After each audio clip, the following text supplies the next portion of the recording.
Huwag kang magpapalamon sa inggit. Wala kang mapapala dyan. May lumalamang lang sa'yo, inggit ka na. May nag-step up lang, sasabihin mo, sip-sip. Nakitaan mo lang ng potensyal, gusto mo nang siraan. Naiinggit ka dahil meron sila na wala ka. Huwag kang insecure dahil tandaan mo, deserve nila kung ano ang pinaghirapan nila. Huwag kang mainggit at huwag mong ikumpara yung sarili mo sa iba. Gawin mong inspirasyon para lumaban at magpatuloy ka. Galingan mo, sipagan mo, best effort sa trabaho mo.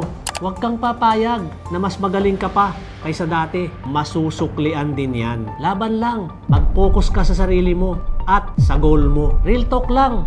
Mga ma'am, sir, huwag kang magpapaapekto sa mga successful na tao. Kumilos ka, magtrabaho ka ng patas. Huwag kang magpapaapekto sa inggit. Deserve nila yan.